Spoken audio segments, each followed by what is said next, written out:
about to listen to the incomparable Win Twice Wrestling Podcast with your hosts, Scott and Holly. We always go over, brother, and that's the bottom line. Dig it? So, sit back, relax, and prepare to be entertained.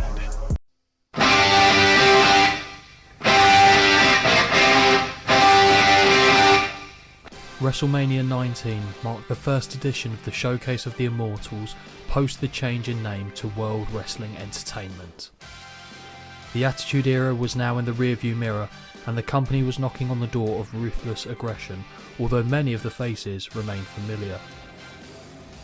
The Undertaker, still very much in his American Badass phase, took on the seemingly impossible task of the Big Show and A-Train in a handicap match.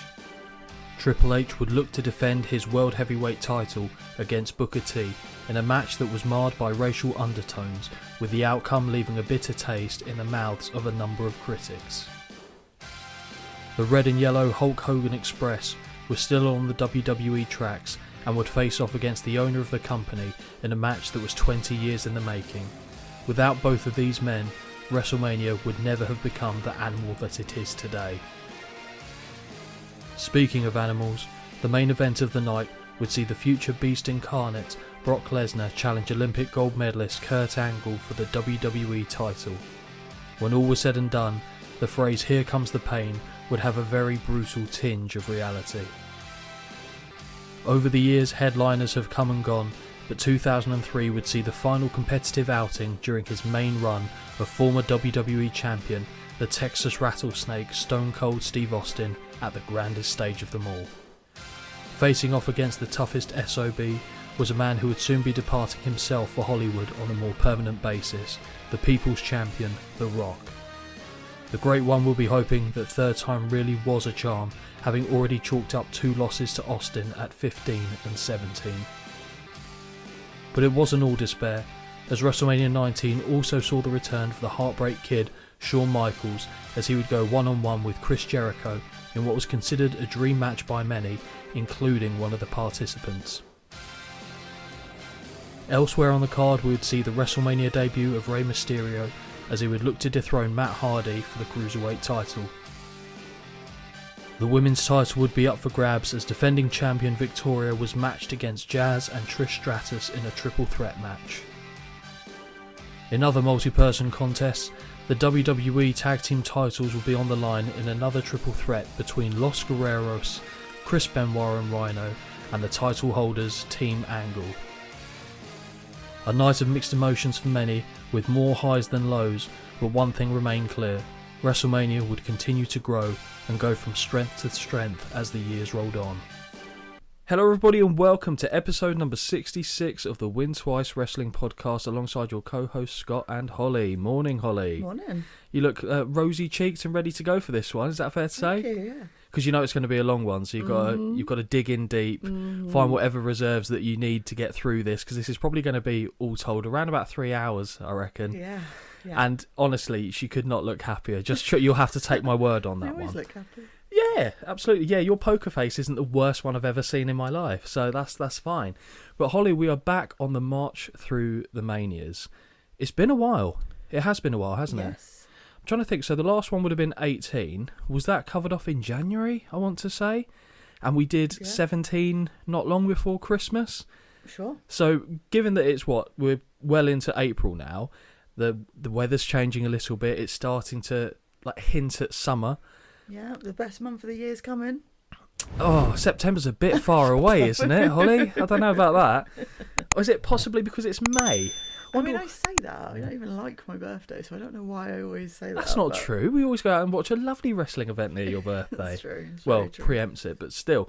But to me, WrestleMania 19 signals the change in many respects, not just in the company, but in my watching of wrestling growing up. So up to that point, so let's kind of set the scene a little bit for you here. So 2003, at this time, I am, 14 years of age?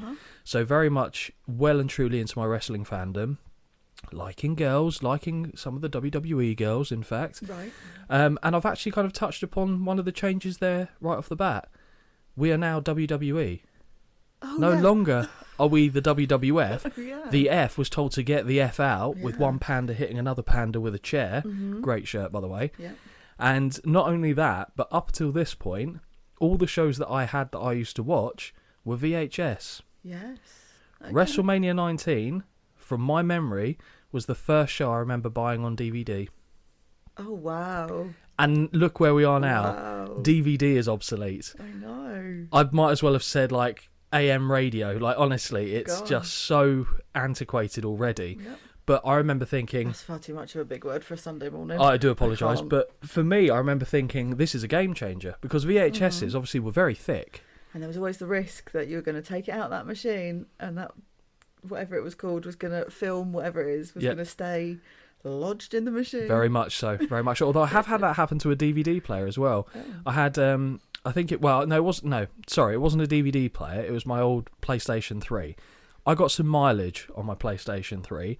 And I remember I can't remember which specific UFC game it was, but I remember it was a UFC game. And it died with the game in there, and the game was brand new. And I was like, Oh, I see. But I already knew that the PlayStation was on its last leg, so I was like, so as soon as it gives itself up, I'll then get a replacement, but I will ride it until the wheels fall off.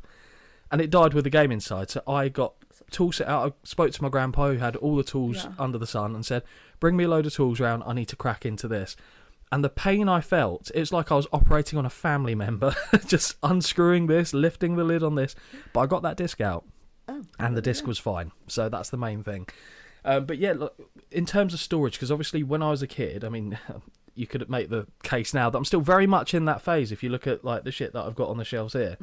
But back home in like the, not toy wardrobe, I guess, but, well, I guess to be fair, it would have been when I was younger. Then it turned into just like a VHS of wrestling kind of storage system. And then I was like, oh, but if I replace the VHS with DVDs, I can get 2 DVDs for every 1 VHS. So that was a very exciting time for me. Okay. And I imagine for you, equally exciting, was it not? Oh, thrilling, yeah. Because actually, that's kind of one of the early questions that I've got here for you. Because not only like has the company changed from WWF to WWE due to the lawsuit from the World Wildlife Fund, it's crazy to actually think that it was ever called the WWF, really, even though it feels like for most of my life it was, and that's just not the case. Yeah. They also had the brand split. Yes. So you'll see at the start of this show, they go Raw and SmackDown present. Weren't doing that before either. So obviously with WCW going, ECW going, there was a lot of talent out there. They inflated their rosters and then they had to split them to give everyone a equal opportunity, I guess, although it's still preferences were played to certain individuals, Triple H, in this particular era. But another question I wanted to ask you specifically, because obviously you were doing the tapes over the back fence. Now, this period, I think you were very much out the game, if I was betting, but I don't know. Yeah, I mean, I would have been, what year was it? So you'd have been 15, 16, depending on when it was. Yeah, so this wouldn't have piqued my interest at all at this point. No. So what years did you kind of fall out? If you had to... No, I think, to be fair, I mean, even when it wouldn't have piqued my interest, if I was home on like a Sunday morning and there was... It was on. And it was on. Yeah. And there was nothing else on, I probably would have just put it on. I don't even know when I came in and out, but I definitely was out between 17, 18, 19, 20, 21. There's a big gap there. So I thought it might have come down a little bit to 15, 16 because I don't remember any of this. Yeah, because it's admittedly not cool, I guess. It could be... Yeah, I mean, it's not even that. I think it's also just like, I just didn't care. And I had so much... Like, I was doing so many extracurricular things, like not even... Cheerleading, dancing, all that, exactly. And so I just wouldn't have had time either. That's fair, because it's funny, because I don't know how it works. Obviously, that's the difference in me growing up being a guy, you growing up as a girl, in terms of...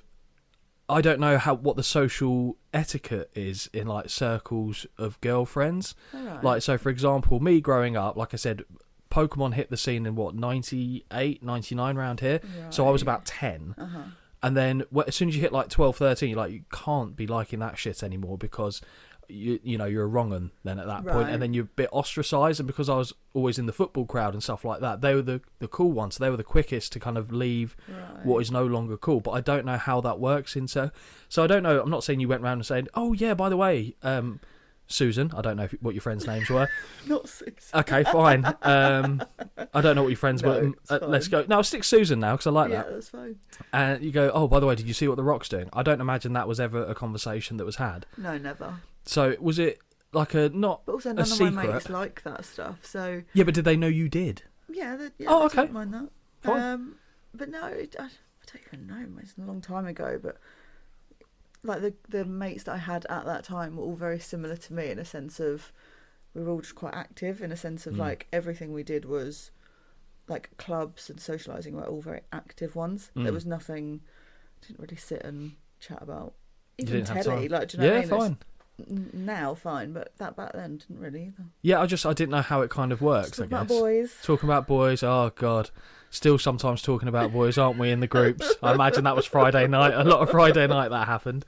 But yeah, I was going to say, I reckon this is probably you weren't getting the videotapes over the back fence anymore. No. And you certainly weren't getting DVD. No, that was done. That was done. What year do you think that, if you were to guess? Good Lord. Just put in a guess out there. I barely remember what year it is now. How old do you reckon you were? And we'll work backwards.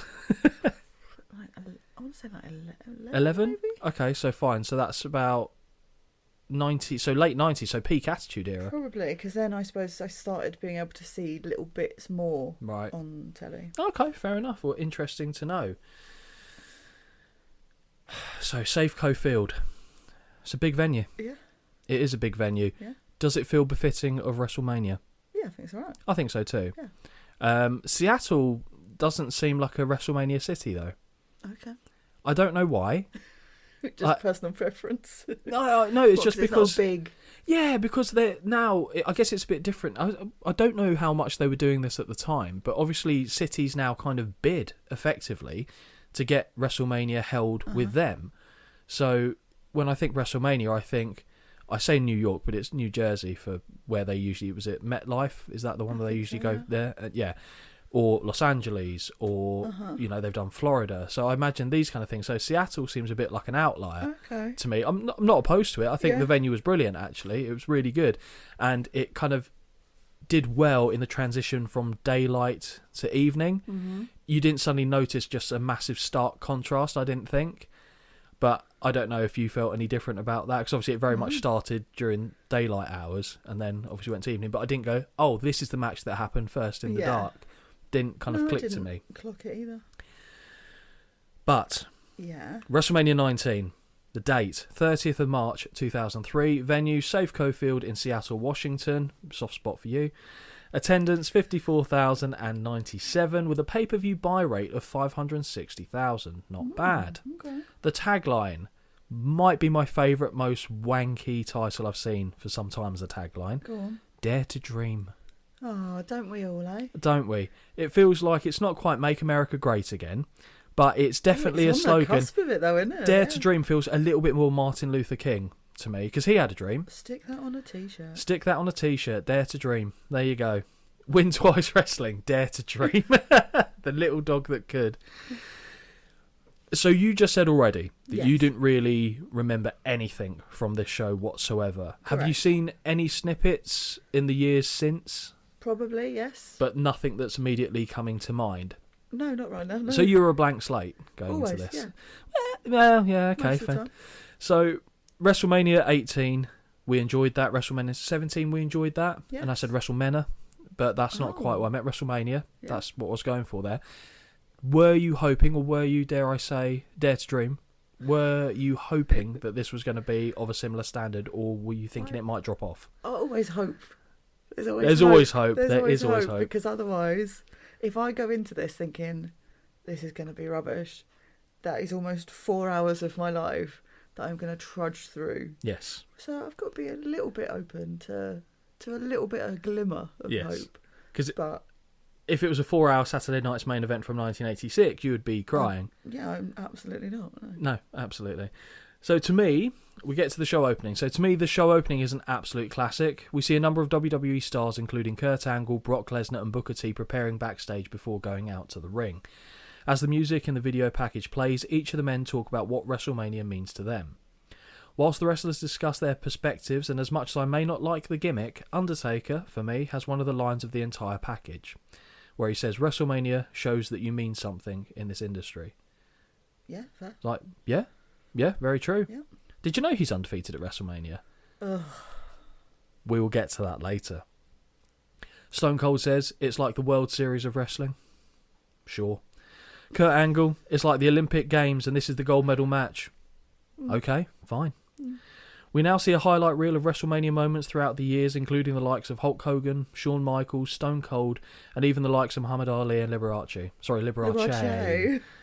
That one's never going to get away from me, is it? I said that literally well over a year ago. We still, every time that comes up, we hark back to it. I've got to cling on to some things. That's fine. 'Cause usually it's me that says ridiculous things. I've come up with some shockers over the course of these shows. I'm happy to cling on to that one. Hogan reiterates the fabrication of 93,000 in attendance at WrestleMania 3, where he body slammed Andre the Giant and the whole world stood on their feet, as opposed to what? The footage continues to play of WrestleMania moments throughout the years as the current WWE stars detail what the events mean to them specifically. The Rock wants to be considered as the absolute best that the industry has ever seen. As video package comes to a conclusion, we transition to the opening package of WrestleMania 19. As the WWE logo travels up the Seattle Space Needle, we're informed that this WrestleMania is brought to us by both Raw and SmackDown. Also a changing of the guard for their video games as well. Okay. They went from just SmackDown-related titles to Raw versus SmackDown titles. Okay. So that was another little change that happened. It might have been a little bit after this, to be fair, but still. And another nod to it being the early 2000s, we hear the tones of Limp Bizkit as the metallic blue WrestleMania 19 logo settles on the screen. Now, live in the stadium, an epic firework display takes centre stage as we can see that it's still very much daylight at the time of recording. I've seen New Year's celebrations with less fireworks than what I saw here. Yeah, true. But it was good. True. Really good. And this one is the first one where I saw it and went, oh, this feels very modern. Okay, yeah. In all the ones that we've seen. We've seen others in stadiums, don't get me wrong, but this one felt... and to be fair, it's because I watched the shit out of this event as well.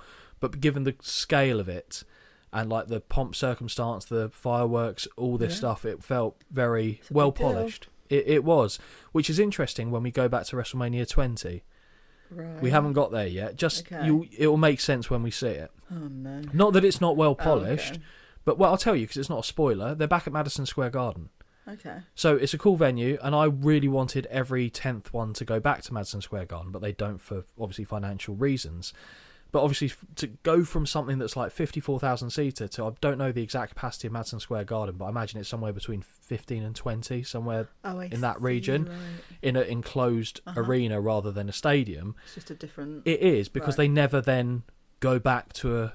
So it would be kind of nice in that respect when we get to 20, but it's an anomaly in the series of shows that we see. Where have we got? The camera pans those in attendance before the always welcome voice of JR introduces us to the start of the extravaganza. I miss Gorilla though. Yeah. The more I haven't seen him, the more I miss him. Yep. I know I don't need to say how you feel about Jesse. But I mean, they will appear again, of course, not on WrestleMania, granted. That time is done, but our time is now. Holly, what do you think of the stadium for the purpose of the event? It feels befitting? Yeah. Because it's almost, I don't know, I don't really like it when the aisleway isn't straight. Oh, really? Yeah, and they do that a lot these days, because they do like Royal Rumbles where they're running to the ring and then they shift 45 degrees and then change running direction. I'm not going to lie to you. Don't care. Doesn't fuss me. I do like I like the, what did I watch the other day? It was just, I was life admining, so I put rubbish on in the background.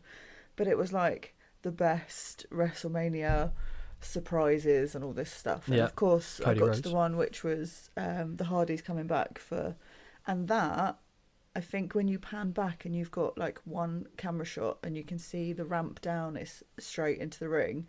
Yeah, it's a good, like, it looks great. Yeah, I like that. But also, I'm not massively fussed by it. But it's just because you're big on aesthetics. Like, you talk about if the footage, the quality of the footage in terms of the picture quality isn't great, you lose interest. Yes, I do. It's those kind of aesthetics that can win or lose me. And don't get me wrong, it's not awful, but especially if someone ends up running to the ring and then they have to just shift angle completely, it just looks odd. I don't know why. Yeah, okay. I don't know why. Because it doesn't really matter in any respect, but there we go. Right, personal preference? Well, exactly. JR informs us that this is his 10th WrestleMania, and he is just as excited now as he was for the first one. Well, that, and he wasn't having to wear a fucking toga this time. Speaking of those who are dressed inappropriately, Jerry the King Lawler, ladies and gentlemen. Thoughts, Holly, on the King wearing a jacket with no clothing underneath? Go. No, absolutely not. It's almost as bad as sunglasses inside. I would say it's worse. Yeah, I mean, I'm not going to... Yeah, fine. I don't want to see someone wearing a blazer and then me seeing a stray nipple falling out. No, not into a fan straight. of that, No. I just don't think it's the done thing. And it's creepy. But is it because you're saying it's creepy because it's him? No, I thought it was creepy back then. Else, yeah, I wouldn't want to see JR's nipple flapping around on the screen either. But... Who? Jesse? Gorilla? Well, maybe.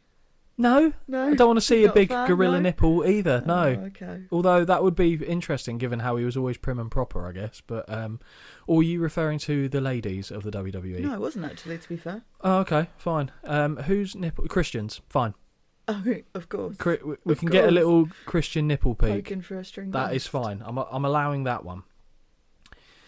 King comments how JR always pulls out the John Wayne cufflinks for WrestleMania, and to give him credit, he looks the part. It's a solid outfit for JR, I thought. Yeah. There we have the commentary team for Monday Night Raw. Now JR kindly passes us down to ringside, where we are handed over to Michael Cole and Taz, representing SmackDown. Great. Sunglasses. It irritated me immensely straight away. Holly, what was more upsetting, Michael Cole's goatee or Taz wearing sunglasses? Always Taz in his sunglasses. Not for nothing. Taz informs us that he's never been a part of something like this. Wicked humongous is genuinely what came out of his mouth. Not for nothing. Before they can give any of the matches away, we head to the opening contest of the night. So your opening contest of WrestleMania 19, and I think this would have pleased you. Yep. Rey Mysterio versus Matt Hardy version 1 nah, with Shannon Moore for the WWE Cruiserweight title. Yes. What went through your head? Fine. Nice little start for me, that. Mm-hmm. Although it does kind of weirdly bring back like a memory of going, there was a period where I didn't like Matt Hardy. And I think this was it. Even though I Almost wasn't certainly. actually like watching. Not when he turned on his brother. Absolutely not. Get in the bin. Absolutely. Who's that jumping out the sky? R-E-Y Mysterio. Here we go. Holly, it's our first time seeing Rey Mysterio at WrestleMania. It is. He was good then. Yeah. Yeah, very good. You pleased to have him involved? So he's going to be a regular occurrence now going forward Fine. at WrestleMania? Yeah, fine. Yeah, brilliant. Like a bundle of energy, Rey bursts through the floor and spins on the spot before taking a moment to acknowledge the fans and head down to the ring. I'll say it. Outstanding outfit on Mysterio for this WrestleMania debut. Very good. Lovely maroon number, Yeah, isn't it's it? nice, isn't it? Yep. I actually forgot how long the R-Way was, and over the course of the show, that should eat up at least a good few minutes for me in my note-taking. Yeah. The big screen comes to life as we see someone is searching for Matt Hardy, but more specifically, version 1.0. Connecting, and the search, it's successful. Holly, do you remember this version of Matt Hardy? Yeah, I do. Yeah. I thought you'd like the shit that came up on the screen as he's coming to the ring. Matt's not a fan of guacamole. It's so weird because I know I wasn't watching religiously, but I obviously know I've seen stuff like whether they showed it on like a whatever show. But I do remember being like, they did used to put random facts up, didn't they? They did. It did tickle me. Well, of course, because he's the sensei of Mattitude. And Matt is appearing in his 4th WrestleMania, as the blurb tells us. Matt often wonders how they did WrestleMania without him. It was the second chyron that came up for that. Whilst this blurb of information hits our screens, Matt Hardy alongside Shannon Moore makes his way to the ring in somewhat buffering footage. Holly's annoyed. As Hardy occupies Mysterio's attention, Shannon looks to hit him from behind, but retreats as Ray spots him in the nick of time. This presents Matt with the opportunity, and he slides into the ring only to find himself elevated over the top rope and down to the floor upon charging in. The bell sounds and we're underway. Mysterio hits the ropes. I've got to ask, does that mean you were on Rey Mysterio's side? Yeah. Wow, going against a Hardy. I know. That might be a first for this show. There's also only one Hardy that I would not go against, but Matt's kind of like a bit of free reign unless they're together. What happens in matches where it's Jeff Hardy against Randy Orton? Oh, I don't know. Because we know Randy Orton put his finger in Jeff's ear hole, didn't he? Yeah, that was and then twisted it. disgusting. To be fair, fine. So gross. Oh, it's not pleasant, but fine. I'm okay with it. Yeah. Well, we'll find out one day. I need to find a show. I don't want to see that match actually, but just to see like the turmoil, the turmoil in your face as you're trying to unpackage that. Right, anyway, you take it from here. I'd like to unpackage that. Yeah, I bet you would. Yeah, special delivery. Anyway, let's not think about Orton's penis any longer than we have to. I mean, you feel free to carry on as you were doing. This presents Matt with his opportunity. No, we've done that. The bell sounds and we're underway. We've done that too. Yes. Mysterio hits the ropes and takes flight over the top with a twisting corkscrew plancher, landing on both Hardy and his disciple of Mattitude. Very nice. They return to the ring where Mysterio gets a near fall. Corner whip is reversed, but Ray gets his boots up on the charge and from the second rope leaps onto the shoulders of Hardy to drag him over and down with a head scissors. Spinning back heel kick finds its mark and Hardy rolls to the sanctuary of the apron. He isn't safe for long as Mysterio looks to connect with a sunset flip to the floor, but with Matt distracting the referee, Shannon Moore strikes to the midsection, preventing the attempt. Boo. I was expecting something out of that. Not yet. Okay. On the outside, Hardy raises and drops Mysterio sternum first on the barricade before returning him to the ring where he gets a 2 count. Back suplex experience by Hardy. Interesting. Scores, but still only enough for 2. Taz informs us that some of the followers of Shannon Moore are known as morons. I'll be honest, Holly, that tickled me. Matt uses the top rope to apply additional pressure when yanking back on the chin of the challenger. As he walks away, he garners the referee's attention, allowing Shannon Moore to continue a choke over the middle rope. Hardy shouts something towards the fans through cupped hands, but unfortunately only succeeded in dick guillotining himself over the middle rope when Mysterio moves out of the way. Or as Taz calls it, right on the yam bag. Oh. Yeah. Okay. Yeah. I can't look at sweet potatoes the same. Whip is reversed and Mysterio springs to the middle rope, but is only met with a kick to the midsection, and Hardy is now looking for the twist of fate. Mysterio counters and hooks his feet under the armpits of the champion, securing a pin that earns a near fall. Corner whip is reversed and sees Mysterio go up and over, but he is caught by Hardy, who connects with a side effect that earns him a 2 count. Very much like that counter I did. Yes. Sometimes I was talking like Yoda partway through that, but there it is. Snapmare by Hardy, who now wrenches Mysterio's arm back, using his foot to add pressure to the top of the spine. The masked man makes his way back to his feet and fights out the position, unloading with a number of right hands until return fire from the champion stops him in his tracks. We see a corner discount chop from the Mattitude Butcher's counter, and the sensei of the meat-selling establishment whips his challenger into the opposing buckles.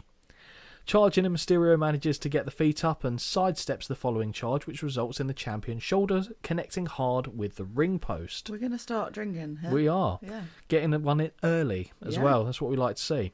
From the apron, Mysterio schools with a springboard seated senton, and this is swiftly followed with a springboard crossbody that gets another near fall. Whip reversal results in a tilt-a-whirl head scissors, and a tornado DDT also finds its spot. Hook of the leg, 1, 2, no. The challenger trips the champion, causing him to land across the middle rope, and why is it only in Rey Mysterio matches does this happen? Like, it doesn't happen in any matches. Actually. Just drop kick to the back instead of doing anything else. Oh, I'll fall on the middle ropes. That's very true. We need to see that in other matches, so to I don't... make it more believable, Yeah, maybe? yeah, a little bit. Yeah. Hey, look, you see it in a Dominic Mysterio match now. Yeah, because it's the same fucking move. Future Intercontinental Champion, Dominic Mysterio, putting it out there. What do you think? Don't know. I'd like Penta. Anyway, we'll discuss that another time. I'm going Balor, but yeah. The challenger trips the champion, calls it yep. Holly, I think I know what's coming. But no, not on this occasion. Shannon trips Mysterio as he hits the ropes, and this allows Hardy to connect with the twist of fate. 1, 2, no. Matt cannot believe it and protests the decision. He picks him right back off the floor and seats him on the top turnbuckle. Hardy joins him on the bottom rope as he looks to connect with a high angle razor's edge, but Mysterio uses the momentum and scores with a Hurricane Rana. Very nice. Ray hooks the leg, but the champion is too close to the ropes, and Shannon takes the opportunity to place his foot over the bottom strand. There it is. I knew it was going to come at some point in the match, just didn't know when. Mysterio has had enough and pulls Moore onto the apron by his hair and manages to sidestep a Matt Hardy charge that sends Shannon flying into the barricade. Obviously. Holly is dismissively shaking her head. It just bores me. Yeah? When it's so blatantly obvious, yeah, whatever. Drop kick to the back puts Matt across the second rope, and as Taz says, wine me, dine me, 619 me. Oh. 619 connects. Different version to the one I know. What's the one you know, Holly? Do tell. Everyone knows that. Everyone knows you know that. 619 connects, but Ray doesn't find his mark with a West Coast pop. He charges back at the champion and is elevated over his head, but rebounds off the ropes to find himself in what is this position called, Holly? God, I haven't written it down. Oh no. I don't have a clue. That's right, the electric chair position. No, not again. Every single damn time. It's great. Bloody electric chair. From the electric chair position, Mysterio looks to score with a victory roll pin, but Hardy drops his weight down, pinning Mysterio, and thanks to grabbing the bottom rope, manages to hold on for the 1, 2, 3. Matt Hardy, version 1, retains the Cruiserweight title by pinfall. Holly, what do you think of the match? I thought it was good for an opener. I thought it was alright. I definitely scored it. Oh, this one, I don't know how to explain it. So I gave it 2.5 out of 5 because I thought it wasn't amazing, wasn't bad. It was very mid-card to me. Also, it just annoys me when it's WrestleMania. Like, just do it yourself. Like, have a clean win. Yeah, it just annoys me. But it was fine. It wasn't very long. I like Rey Mysterio. I do like Matt Hardy. Nice combination. It'll do. It will do. And Shannon Moore was also there. I don't care. So I gave it 2.75 stars. I'll be honest, I thought I can't be bothered to look up what Dave says. Okay. So I'm just going to go with what we say. Okay. But 2.75, I thought, yeah, it was better than average. The number of interference spots, whilst understandable, I agree, I don't want to see, especially at WrestleMania. Even the end I didn't mind. I thought dropping down and grabbing the ropes, that was actually fine. Yeah. But it was just, the number of times Shannon Moore got involved. Otherwise, I probably would have been closer to a 3, I think, at the end of it. Yeah. But still, not bad by any stretch of the imagination. And we've got the opener in the books. Yay. As Matt Hardy and Shannon Moore make their way back up the aisle, and we see a despondent-looking Mysterio sat in the ring, the cameras now take us backstage. Somewhere in the car park, we see a stretch limo arrive, and on the door it reads, "Catfight Girls." Mm-hmm. You have my attention. A gentleman opens the door and out step 2 women who repeat their well-rehearsed lines of being at WrestleMania, where we see the action, the drama. Mm-hmm. Mr. McMahon versus Hulk Hogan. Stone Cold versus The Rock. They sound as though they're about to get a bit heated as they repeat the matches they're looking forward to before the brunette simply says, "Don't start," and they walk away. So, Holly, I hear you ask, who are the Miller Lite Catfight Girls, and what the hell does this have to do with wrestling? Tits. Well, let me tell you more about the commercial. Thank you. The story is from superbowl-ads.com. Beer makers have been criticised for Beers and Babes ads that depict women as sexual objects, but a new Miller Brewing TV spot is being compared to some of the most notorious beer ads of the past, such as Old Milwaukee's Swedish Bikini Team. The Miller Lite commercial, called Catfight, goes from a poolside argument into an angry clothes-shredding wrestling match between 2 women who end up in bras and panties. The ad has been broadcast to millions of homes during National Football League playoff games. The controversial spot has angered some TV viewers, 200 of whom were women, have emailed their displeasure to the Milwaukee Brewer. "Every time I see it, I cringe," says Laura writes, an image guru. "It's explicit, it's degrading, it has no real message except all men are idiots and all they think about are girls mud wrestling." What's your point, Laura? Okay. For Miller, a distant second to Anheuser-Busch in domestic beer sales, the hubbub, I love that word, comes at a time when top management is being reshuffled. A new CEO was named Tuesday, though the change was unrelated to the controversy. The buzz about in-your-face spot keeps growing. CNN's Crossfire debated it last week. Stuff magazine wants to shoot a photo layout of the ad stars. Miller executives say the spot is a hit with its target audience, 21 to 31-year-old drinkers. Well, yeah. They see it for what it is, a historical insight into guys' mentality, says Tom Bick, Miller Lite brand manager. There it is. It's really a light-hearted spoof of guys' fantasies. The ad starts with 2 beautiful women turning the classic Miller Lite debate of tastes great, less filling, into a brawl. They fall into a pool while ripping each other's clothes off and end up wrestling in a pit filled with concrete. Okay. The ad cuts to a bar. It turns out the catfight was the fantasy of 2 guys as their idea of a great ad. A cable version of the ad ends with the brunette saying to the blonde, "Let's make out." Miller has received 400 emails with the debate running 50-50 for and against. 50% men, 50% women. I'm pretty sure it's going to be the split there, says Miller Lite spokesperson Ron Acosta. Most of the complaints are from over 40 married women with families. Yeah, no shit. Oh, the NFL has gotten a handful of complaints, reports spokesperson Brian McCarthy. Executives at ABC, Fox and CBS report no viewer complaints. That could change.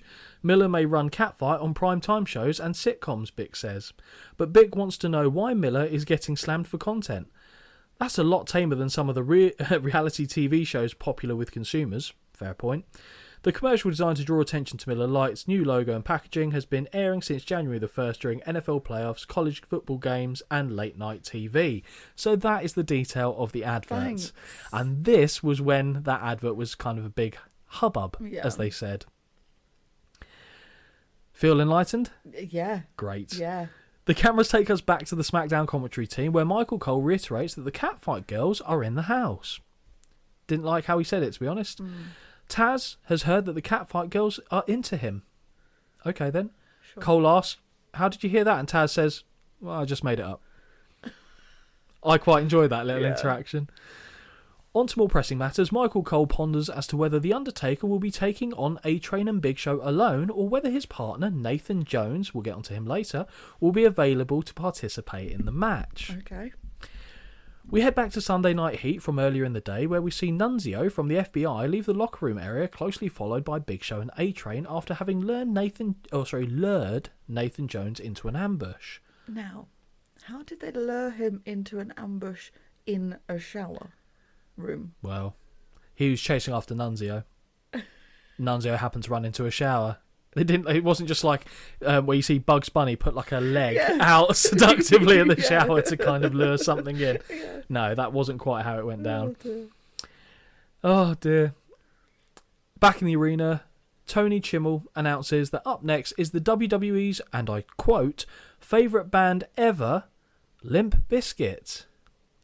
Holly is excited as we get a live rendition of Keep Rollin'.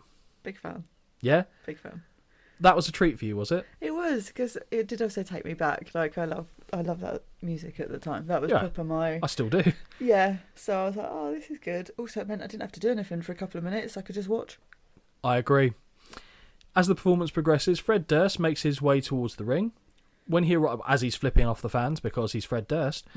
When he arrives there, the American badass appears on the stage with the United States flag secured on the back of his bike. God help me, we know I do not like this gimmick. However, this was a great entrance. Yeah, thought it was good.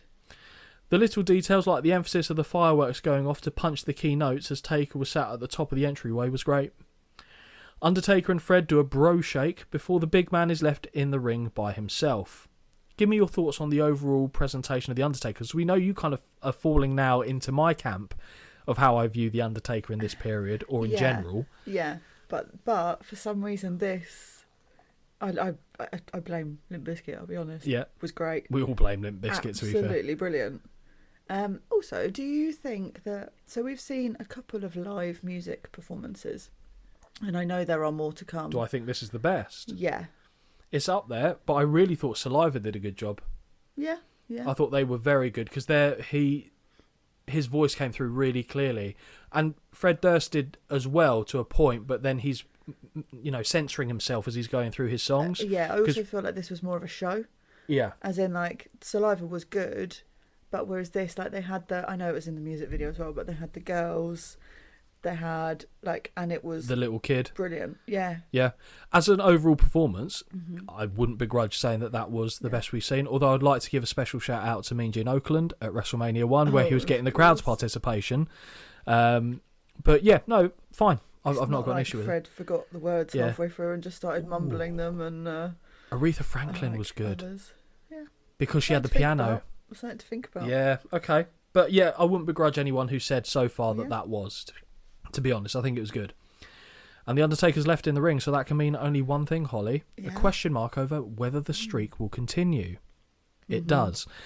So The Undertaker versus Big Show and A-Train. Was that performance enough to get you on the side of The Undertaker for this match? Yes, especially with who he's against. Yeah, I thought that might be the case. If it was just against the Big Show, would you have been more understanding? No. Oh, okay. I don't know what it is as well. It's just... Big Show doesn't do it for me either. Just attention-wise. Mm-hmm. So Taker will a tiny little smidge overtake that. Okay, fine. A-Train Albert, he entertains me when he's with Scotty. As the hip-hop. That's it. Yeah. Not even when he's with the leader of the Testicles? No, because it's not him. It's okay. Fine. No. Okay, no, that's fine. So by now, you'd be painfully aware. At least they're doing it early in the night. Thank God. Second match. Yes, that's fine. So by now, you'd be painfully aware that this was in fact a 2-on-1 handicap affair. Out of 10, how high were the levels of dread based on who was in this match for you? Solid 10. Solid 10? Fucking hell. All right, I thought you might say 7, 8, but no, 10. It just straight out the gate. concerned me that everyone's a big guy. Everyone's a big guy. Is it going to be slow as is? I don't think it was as slow as I thought it was going to be. No.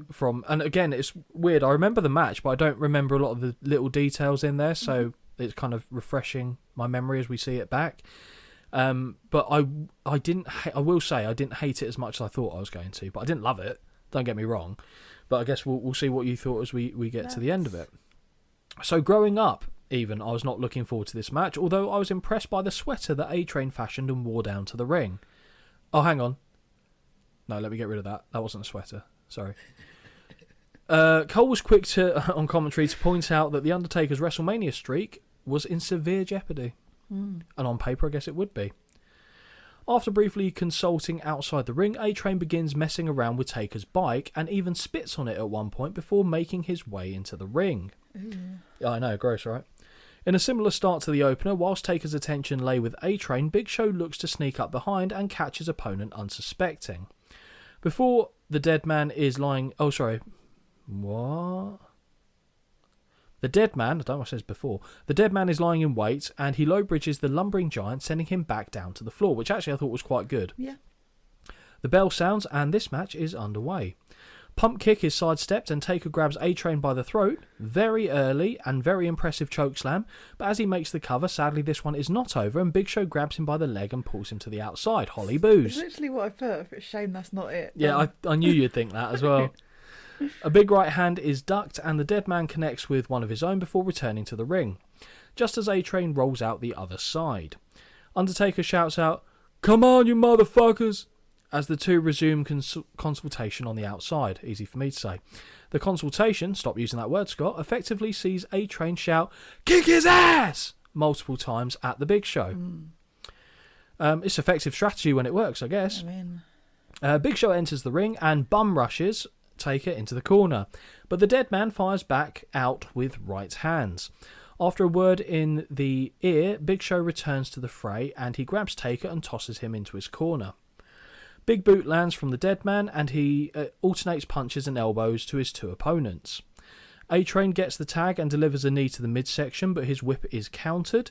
However, he does put the dead man down with a shoulder tackle. Drop down and leapfrog from The Undertaker, showing he does have the ability, and he follows this up with a big hip toss. Well done. Yeah, good Very for him. Well done. Commentary continued to refer to Taker as Big Evil, and now Big Evil heads up top for a little taste of old school. It's so slow as well. And it's so early in the match, and there's two of them. I know. Before Big Show can re-enter the ring, Taker knocks him down off the apron and stamps him away, but this is enough time to allow A-Train to line up and connect with a derailer. Yeah, okay. Right, fine. No cover though, as Train throws Taker to the outside where Big Show scoops him up and runs him back first into the ring post. I mean, drink, but if we're calling that a run, then it's a He push. ambles, it's a nice, he slow leisurely strolls plod his way. and a bop into the ring. That is how I would put it. You're right, actually. Let me read that back. A slow amble and back bop against the ring post. It is a back bop. It is a back bop. He gives him a little back bop. We see better later on, because that ain't no running. No, I'm just sticking with a back bop now. I think that's got to be a thing as well. Yeah, that and Dick Guillotine are your two big contributions. Sesame Street punches, thank you yes, very much. Absolutely. Thank and the fact you cannot remember electric chair position to save your life. Now Big Evil is elevated and drops sternum first over the barricade before being returned to the ring. This also, I'm just putting it out there, we're not doing it, but if we were also drinking for other things, Barricade drops. Barricade drop. Oh my God. Stone Cold The Rock has a few. Angle, I think, and Every Lesnar. match, I think, has at least one or two. And not many back bops. No. So, after pretending not to notice Big Show's presence, the official turns a blind eye to a big forearm that connects on Taker's clavicle. Yes, Holly, that is a Hebner refereeing this match. Uh-huh. Lying precariously between the bottom and middle ropes, Big Evil eats a decapitator slingshot. Very good. Yep. Hook of the leg only gets a near fall. Frustrated, A-Train grinds his forearm across his opponent's face. Dragged to the corner, and in comes Big Show, who lands a stiff kick to the knee. Show lands a couple of right hands, but this seems to wake up Big Evil, who fires back a series of his own. Corner whip is reversed, but Taker manages to get a back elbow up on the charge before knocking A-Train off the apron with the right hand. Show grabs Taker by the throat and lifts him into the air, but it is countered into a Fujiwara armbar. But, Holly, I'm going to read to you exactly what this did with my orating skills. So I'm going to read the whole thing. Show grabs Taker by the throat and lifts him into the air, but is countered into a Food-you armbar. Food-you? Yeah, Food-you armbar. Oh, I like that. Yeah, Fujiwara. It's not quite as good as Herkuchi. Oh, no, but that's my favourite so far. there were a couple in this that were ridiculous, but I just can't remember what they are. And I hadn't spotted that, obviously, otherwise I would have changed it. A-Train looks to make the save, but eats an elbow to the dingus before Big Evil, and I don't think it was meant to hit his dingus, but he certainly yelped when it landed, before Big Evil looks to apply a straight armbar until it's broken up by a meaty leg drop from the Big Show. Headbutts score from Show, and he now applies an abdominal stretch. A poor attempt at cheating as Big Show reaches back for the hand of his tag team partner to apply additional leverage.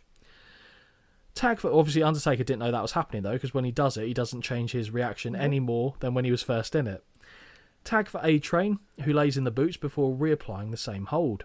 After a while, Taker manages to break free with a left hand and applies a stretch of his own, causing Baldy to scream in pain.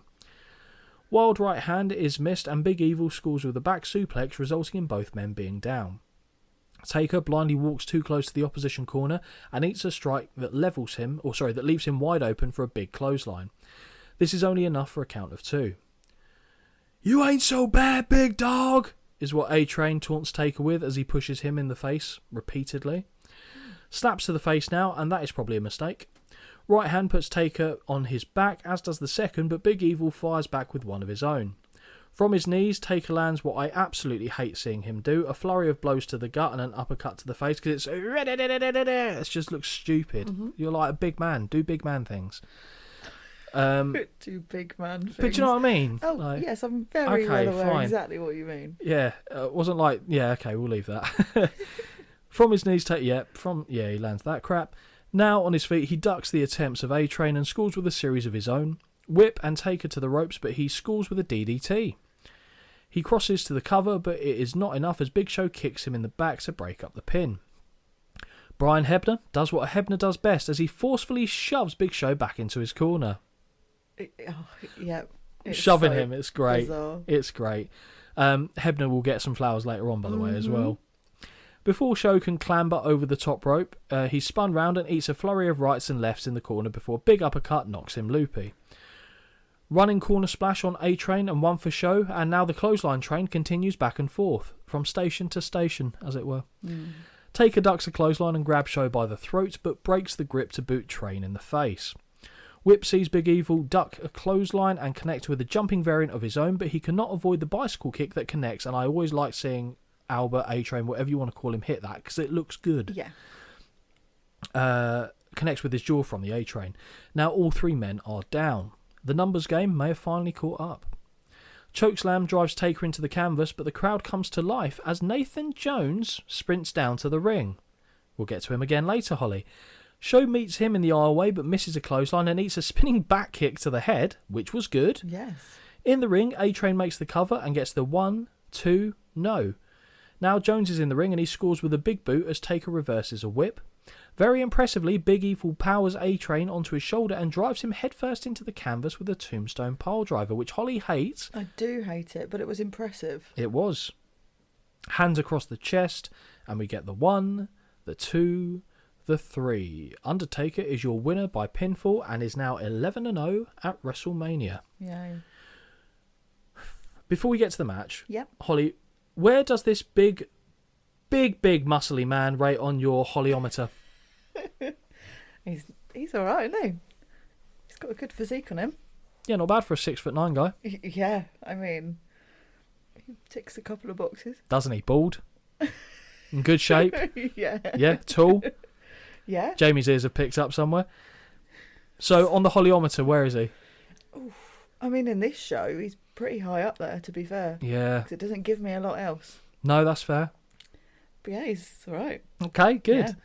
Taker retrieves the flag from the back of his bike and waves it in the ring to celebrate his victory. The win, of course, makes him 11-0 at WrestleMania as the legend continues to grow. What do you score this match? I gave it 1.75, which Okay. was higher than I actually thought I would give it. I think it went on an okay length of time. Ideally, I would have liked it to have finished a lot earlier, but that would have been stupid. And it was alright. I didn't hate it, so it was fine. Was it? It was, for me, nowhere near as good as the first one. No. It was never going to be with big guys.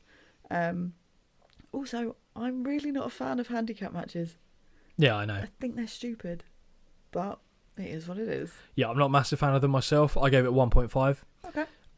But again, I agree with you. The length was actually fine. The content wasn't even awful. I think I got a little bit turned off by the abdominal stretch sequence, but also it got me to pause in my notes. So Yeah. it gave a little bit as much as it took. Like I said, in terms of as bad as it could have been, I think we'll have to chalk it up as a win, to be honest. Yeah. And we'll just move on. But, Holly, do you know why Nathan Jones was not a part of this match in full? No, I don't. Story from, you guessed it, The Sportster. Ah, they're back. They're back. So, this is an article taken from them. The whole Nathan Jones debacle was a talking point of WrestleMania 19, as he was originally set to team up with The Undertaker to take on A-Train and Big Show. Vince McMahon saw him as a potential star, but after not being deemed ready, he was pulled from the card. He still got involved in the match though, helping The Undertaker win and even standing tall with his hands raised in what was probably supposed to be a star-making moment for the new name. It wasn't, and Jones only had a handful of matches before being let go. He was too green, and Vince McMahon thought he was a risk being in the match, so they made the fake injury thing, but then still had him come out and do the little thing at the end, so he just wasn't good enough. Okay. That big kick on Show, though, might have actually knocked Show out, but it was a good kick. Very good. It was a good kick. He's actually gone into a lot of kind of acting roles as like a heavy muscle guy, to be fair. So you'll have seen him. One of the Fast and Furious films, I think. If it's one of the later ones, I haven't seen. I think it's from the one that Jason Statham's in. Possibly, because I haven't seen that Which one. is also great. Yes, I bet. Yeah, well, it's funny enough. He's a bald man who's in good they're shape not as well. They're not all the same. Let's just be clear. No, of course not. They're not. But he usually plays like a non-speaking role, to be honest, for the makes most sense. part, and then just like an intimidating guy. I feel like he was in. Do you remember the Stone Cold's movie, The Condemned? No. Okay, so Stone Cold's in a film. It's effectively they put all these criminals on an island, and they have to kill each other, and it's broadcast. It's a bit like the Hunger Games. Is that on like Battle Royale, whatever it's called? Yeah, basically, Okay. except it's but done with, and he's one of the people in it, and I think Nathan Jones features in it, but I could be wrong. I have that film somewhere on DVD. No, I wanted to like it as a kid, and I was just like, did I watch it again? Oh, No, okay. no, I did Fair not. enough. Stone Cold was not enough to get me through that one, unfortunately. The camera now takes us backstage, where we start with a shot of the legs of the Miller Lite Catfight girls as they walk down the hallway. Very shiny. The two women carry on nattering about how excited they are to be at WrestleMania before stumbling across Stacy Keibler and Tori Wilson. Oh, I wonder where this is going. The four women pause to say, "We love you guys!" in unison, and I was like, just squirming in just uncomfortableness, which is going to be a word now, while I was watching this. Tori welcomes the girls to WrestleMania and herself is congratulated on how she looked in Playboy. Wouldn't know. Stacey is referred... What? So you didn't see? No. Okay. Stacey is referred to as a marketing genius, which was completely lost on me, if I'm honest with you. Yeah. Oh, turns out she's referring to the testicles, aka the fans of Test. Speaking of testicles, which is perhaps my favourite segue in any wrestling backstage segment ever, Stacey confirms that she has another $1 million idea. Well, she hasn't had the first one yet, and the four women go off to discuss it in further detail. I don't think we ever learned what that was. No. Well, it's certainly not the match. No. As we now see footage from outside Safeco Field, JR puts forth that King is quite fond of the catfight girls. Well, blow me down with a feather, this is breaking news. King is super excited at the prospect of the 4 women making their way out into the stadium, yet it's JR who quips, "That is a lot of pups in the dog pound." My G. That's brilliant. It's rated PG, King says. Puppies are good. Oh, God. In a complete conversational 180, JR sends a special message to the men and women who are fighting on the front lines. He tells them to hurry up and kick their ass and get this thing done early to come back home. We now head back to footage from Sunday Night Heat earlier in the evening, where it looks as though we would see new World Tag Team Champions as the Dudley Boys connected with a 3D on Lance Storm. After rolling RVD into the ring and the challenger making the cover, Bubba Ray breaks it up with an elbow drop before dragging Lance into the pin. Never made it onto the main WrestleMania show. Yeah. Yeah, it was a pre-show match. I didn't also understand why we were seeing it, but I guess it's just here's what happened earlier. Yeah, in case you missed it, because it wasn't on the actual main show. So the Dudleys, Rob Van Dam and Kane, I think it was it not? And Lance Storm and whoever the fuck he was tag teaming with. Oh, was it Val Venus as Sean Morley? Oh, really? Oh, okay. Maybe. None of them appeared on WrestleMania, which, seeing as Van Dam's a big one, and the Dudleys, to be fair. There's quite a few people missing from Edge and this Christian one. weren't here. Oh, yeah, it's noted. I tell you, it's noted. I don't know if Christian was injured, but I'm pretty sure Edge had his neck thing. Surgery, I think. Yeah, Edge was out with his neck. They mentioned that later on, I think. Yeah, if they did, I missed it, to be fair, but I'm pretty sure that was the case. Yeah, they did mention it, because I think that's what spurred me on with going, hang on, I'm missing so many people right now. Jeff Hardy wasn't here. I know. I don't think... Wait, hang on, what year is this? 2003? Yeah, Jeff Hardy was gone. Yeah. Because this is the time, I think it's not long after here where he goes to... Or he's in TNA at this point in time, in his first run there. But yeah, so quite a few that you're familiar with have gone. But it's just weird, especially like Van Dam seems such a big one to have off. But also something, I don't know if you noticed this in the grand scheme of things. Did you notice anything else missing in the show in general? Not person, if that helps. Title belt, perhaps? That we didn't see? Intercontinental title. Oh, yeah. Because at this point in time, it didn't exist. They took it away. Because when they did the world title for Triple H, which they just handed to him on Raw, they also had the Intercontinental title, and they thought that might be too many belts on the one show. Right. So they had a unification match, and it's on another pay-per-view. I can't remember which one. But it's Triple H as the World Heavyweight Champion against Kane as the Intercontinental Champion, and whoever wins unifies the belts, and the Intercontinental title goes away. Oh. They eventually brought it back, but yeah, that's why we didn't see the Intercontinental title, which, if you think, has been a staple of every WrestleMania pretty much that we've had. So for it to just not be there, and it's interesting that you didn't spot it though. No, I didn't. Unsurprising. But because that used to be like the workhorse title, wasn't it? Yeah. You almost guarantee a good match with the Intercontinental title, unless it's Randy Savage against George Steele at WrestleMania 2, but I'm willing to overlook that one. But yeah. Not here. I want to say by 2004 it was back. I think at the next WrestleMania it was back, although I couldn't tell you who was in the match if it did take place. Okay. But it was a short-lived thing. On to the next match. Yeah. Trish Stratus versus Jazz versus Victoria for the WWE Women's title. So first thing I'll say about this, we finally get the right theme song for Trish. And I remember being a massive fan of the confetti guns. Yeah. Like when she goes to the side, because that's like a thing that they've replayed a lot as well over the years, where she puts her finger to the air like she does, confetti guns go off. Best use of confetti guns on this show, I think it's fair to say, because we see another attempt a little bit later on, which is less than ideal, shall we say. Great look for the Canadian in general, actually, to be fair. She's kind of looked like she's hit more of her stride and the look that we associate with Trish Stratus. Next out is Jazz, who JR informs us has only recently returned from a 9-month layoff after suffering an ACL injury against Trish Stratus herself. Once again, they refer to Jazz as having a young Mike Tyson-like demeanour. They keep pushing this narrative forward, and I don't understand it.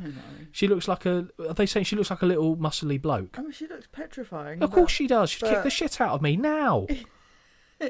Yeah, I don't really get it. But anyway, they keep pushing that same narrative. Anyway, it is what it is. I will say Jazz's hair is actually very, very good. I thought it was pretty decent on this one. Last but not least is the WWE Women's Champion Victoria, who is accompanied by Stephen Richards. Oh, he's very pretty. What, in his little pink pants? Yeah, he's not an ugly man, is he? But also, I think it's just, he comes out, he's so happy. He's just so happy Bouncing to be there. side to Bless side him. like a well-behaved dog. Bless him. Holly, do you recognise the song that Victoria is coming out to here? Well, it's certainly a parody of, because they changed it because they had copyright issues with it. Tattoo. All the things she said, all the things she said. That's what she used to come out to at WWE, and then they had to change it, and they've used a makeshift version for her to come out to. Because So JR says that these two are the poster children for psychiatric care. Not that there's anything wrong with that, he quickly corrects afterwards. As Victoria strikes her pose in the ring with the title belt raised high in the air, and with Stevie hugging her waist, Jazz wastes little time in knocking down her fellow challenger and champion with strikes from behind. The bell sounds as Victoria... Oh, sorry. Most importantly, whose side are you on? In this one would have to be Trish, I think. I wasn't sure if you'd go Victoria. I really do. I do like Victoria, but... Yeah, just Trish. Oh, of course I'm going with Trish. That's, standard. Yeah, absolutely. So she's been knocked down. The bell sounds as Victoria falls between the ropes to the floor, and Jazz scores with a dropkick on Trish. Quick cover gets a near fall. A bit of amateur riding time from Jazz, who mounts the back of Trish and clubs away with forearms to the face. Front face lock applied, and this then evolves into a beautiful bridge wrenching Trish's neck backwards. Very nice. Victoria is swiftly kicked back off the apron when she tries to re-enter, but this is enough of a distraction for Trish to score with a Thez press on Jazz. Mounted right hands land until she is shoved off. Back on their feet, and Trish unloads with more forearms, but her corner whip is reversed. She gets the boot up on the charge before heading to the outside, where Victoria yanks her down to the floor by her ankle, causing her to hit face first on the ring apron. That was good. Jazz leans between the ropes and eats the right hand from the champion, who finally makes it back into the ring. She sidesteps a Jazz charge and sends her flying back to the outside. Trish begins to fire off right hands on Jazz, but is soon blindsided by a clubbing blow from the champion. Victoria returns Trish to the ring and catapults herself over the top rope into the ring with a leg drop that lands beautifully. Very nice. She makes the cover, but Jazz drags her out to the floor. Now Jazz is in the ring and connects with a leaping leg drop of her own, where she makes the cover, and this time it's Victoria that pulls her away. Jazz and Victoria have a bit of a stare down before appearing to come to some sort of agreement, an unspoken one, to get rid of Trish from the equation. Boo!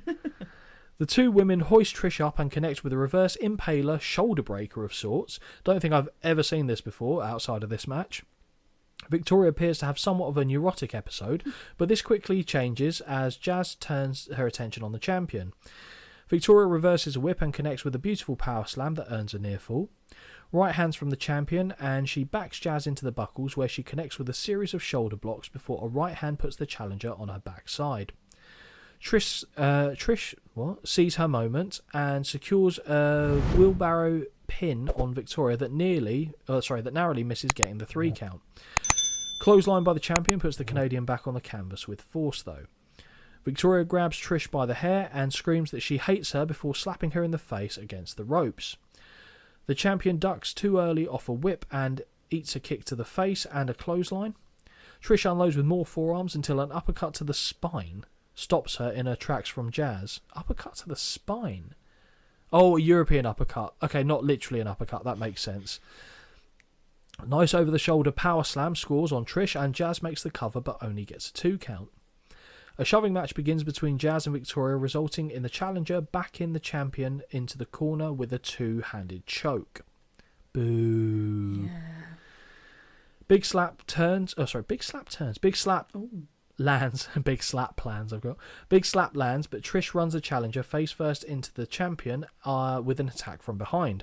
We get a win twice approved double noggin knocker, and Holly is a happy girl. Yep.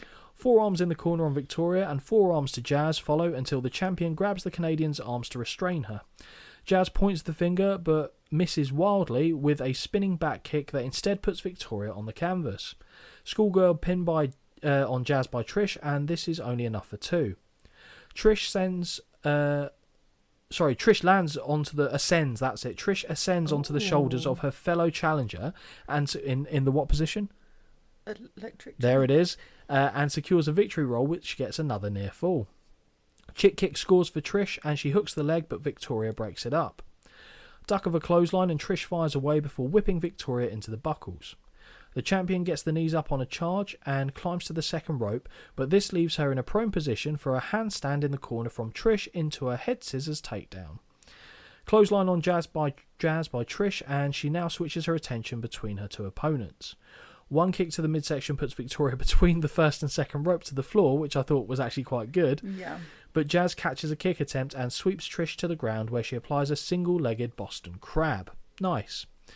Trish tries her best to drag herself towards the ropes, so Jazz switches up the playbook and transitions to an STF. As the official contends with Victoria on the other side of the ring, Steven Richards enters and throws Jazz to the outside, breaking up the submission. Jazz returns to the apron, but is met with a charging Victoria, who is being secured in an O'Connor roll by Trish, but the champion continues the momentum and, despite having her arse exposed, nearly gets the win. Mm-hmm. Clothesline by Jazz puts the champion down, and she raises Trish high into the air with a variation of a glam slam lift and drop. Jazz pauses too long, flexing for the crowd, and eats a super kick from Victoria, but her following moonsault attempt finds no water in the pool. It's picking up in pace. Mm-hmm.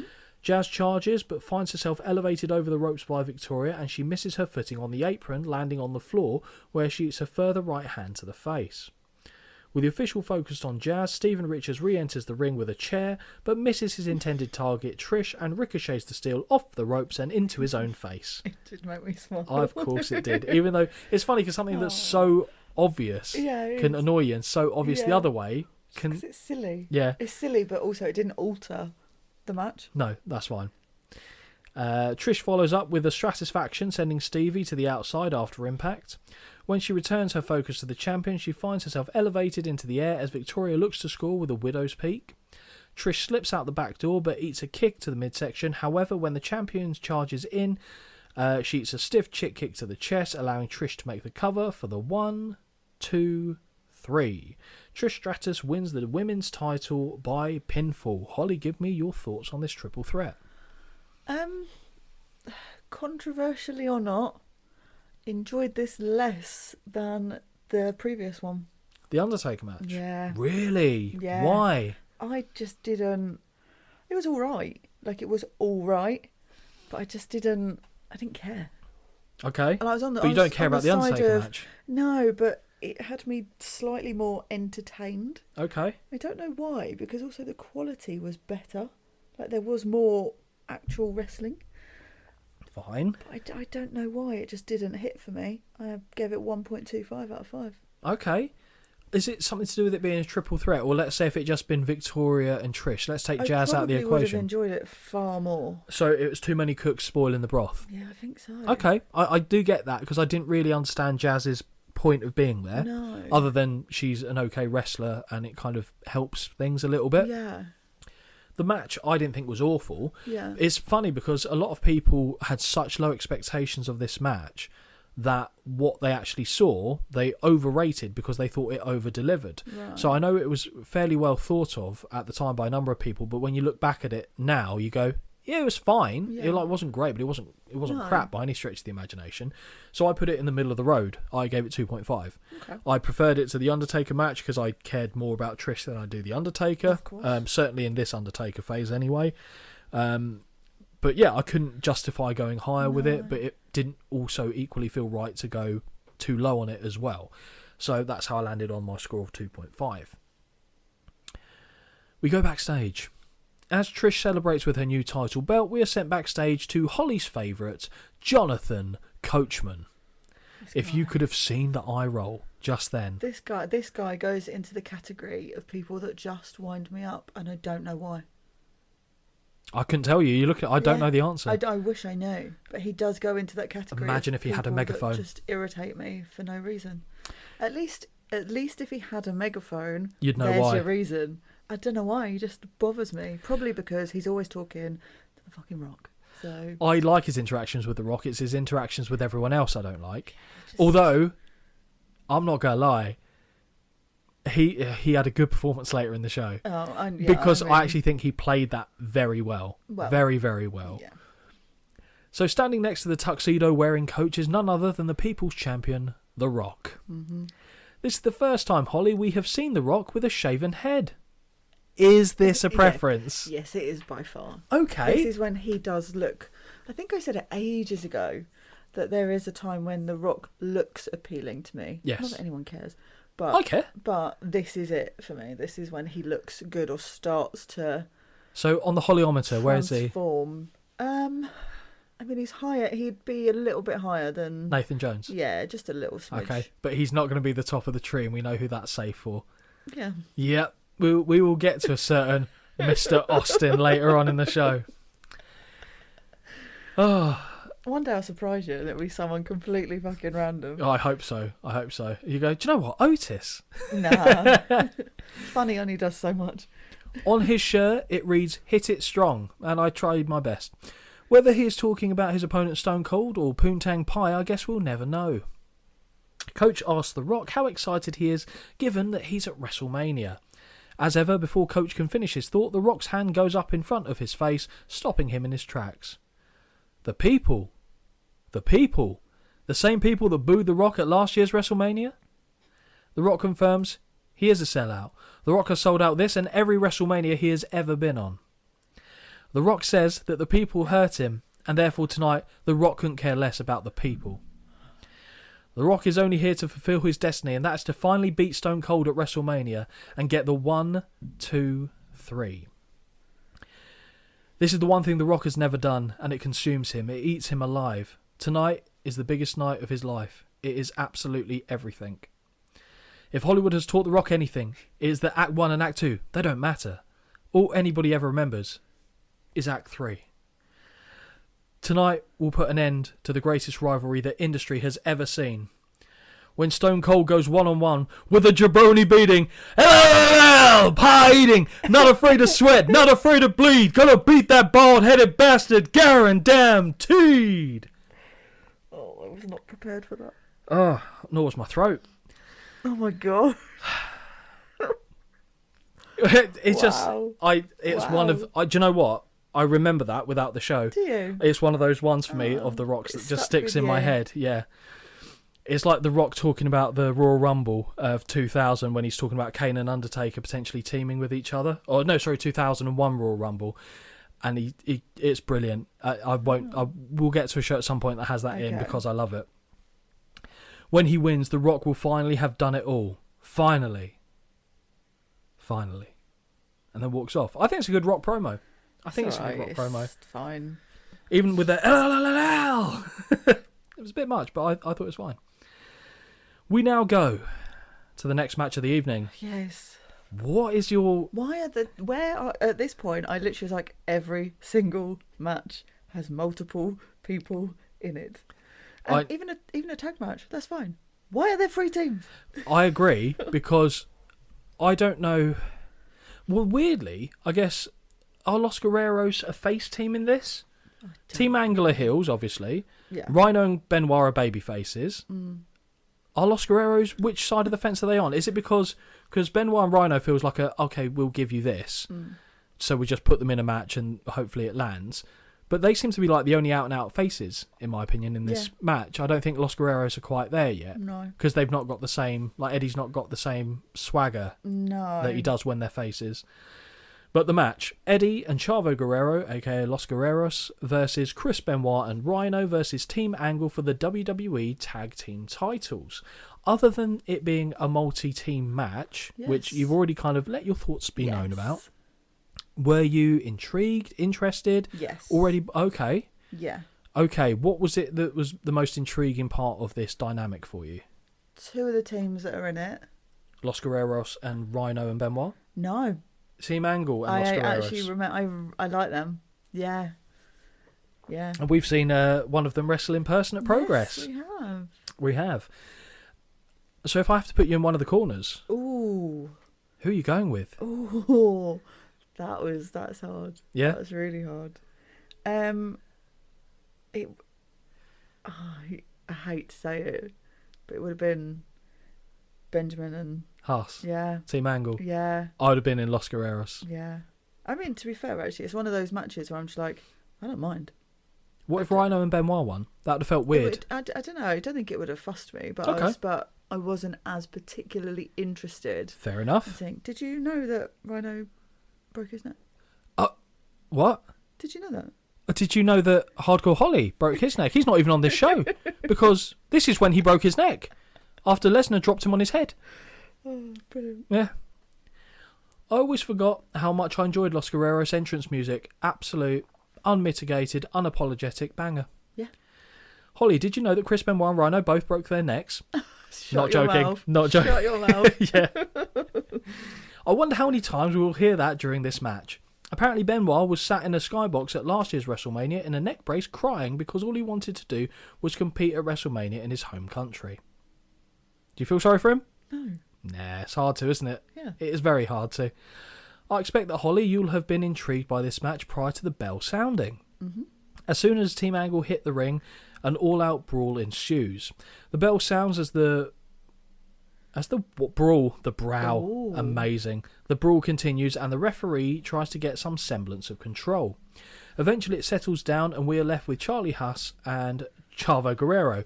Interesting and fun fact, Charlie Haas will change every time to Charlie Horse. Corner whip is reversed and Haas staggers out into a back body drop. I like that. Yeah. Lovely back suplex by Chavo and he scores with a crisp uppercut against the ropes. His whip is reversed, but then he is lifted into the air. But when he is lifted into the air, he scores with a very clever drop kick to the chest, which I always liked. Charlie tags in Benoit, who runs directly into an arm drag takedown and finds himself locked in an armbar. In the corner of Los Guerreros, and Chavo tags in Uncle Eddie. Back suplex to Benoit, and Eddie slingshots himself over the top rope with a senton that lands cleanly. Very nice. Stiff forearms from Eddie, who runs Benoit into the buckles. A couple of right hands land before Chris shifts position. Brutal knife-edge chops from the Rabid Wolverine. And yes, it has changed it to the Rabbit Wolverine. Oh, that is brilliant. The Rabid Wolverine Butcher's counter echo throughout the venue. Oh, I think I like it. I think I like Rabbit. Yes, I bet you do. And Taz, just to add to the mix, says, that'll swell up your areola. Oh. Probably, okay. yeah. Push off from a side headlock by Guerrero results in both men colliding and falling to the canvas rather awkwardly. Benoit staggers to his corner and in comes the Man-Beast. Eddie and Rhino circle each other before both landing simultaneous kicks. Eddie gets the better of it and unloads with forearms before running the Man-Beast face first into the buckles. Corner whip is reversed and when Eddie staggers out he is met with a running power slam that leads to a 2 count. As Rhino looks to continue the beatdown, Eddie walks backwards into a tag from Shelton Benjamin. Shelton's genuinely, though, unbelievable athlete in terms of what he can do. I really feel like they could have done more with him, but anyway. As Shelton enters, he's immediately met by a kick to the midsection and a number of right hands and clubbing blows. Shelton manages to fire back and connects with a back elbow off a whip that earns him a near fall. Rhino tries to fight back but finds himself run back first into the buckles before the action goes toward the Team Angle corner where Haas tags himself into the match. Double team dropkick puts the Man-Beast on the canvas for a 2 count. This is also the Man-Base. For a 2 count and it's broken up by Chavo. Benoit is tagged back into the match and he scores with another stiff chop to Haas before delivering a snap suplex. 2 count. Back suplex also gets a count of 2 and now Rhino is once again the legal man. Haas fights back and drags the Man-Beast into the champion's corner. Benjamin back in and he connects with a knee to the face. Whip sends Shelton into the buckles where he's met with a running spear from the Man-Beast. Snapmare, shouldn't that be a finisher? Because surely a gore, because he hits a gore as a finish, he's thrown them into a buckle so they've got nowhere to go, he runs at them, hits them with the same move, but that's not a finish. Yeah, I know. Don't know about that. Sense. Yeah, don't know about that. Snapmare takedown gets a 2 count and as Shelton crawls away, Eddie reaches in to make the tag. Eddie teases going for a Greco-Roman knuckle lock, but instead connects with the drop kick and then stamps away on Rhino. The Man-Beast powers Eddie back into his corner where Benoit makes the tag. Back suplex from Guerrero and now he heads to the top rope but is cut off at the pass. Lovely superplex connects and both men are down. Benoit makes the cover but Shelton breaks it up. Whip sends Eddie to the ropes, and he is elevated into the air in a what is this move called Holly? Oh no! Don't ask me this. Oh no! No. No? No. As he's flapjacked down to the canvas. Bloody hell! For God's sake! Benoit snatches. Benoit snatches in the crippler crossface in one seamless motion.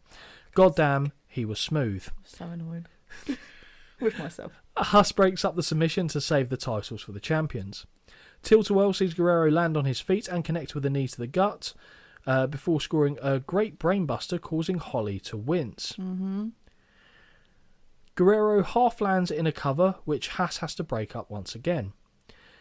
Eddie tags in his nephew, and after ducking a clothesline, he knocks Huss down with a running shoulder tackle.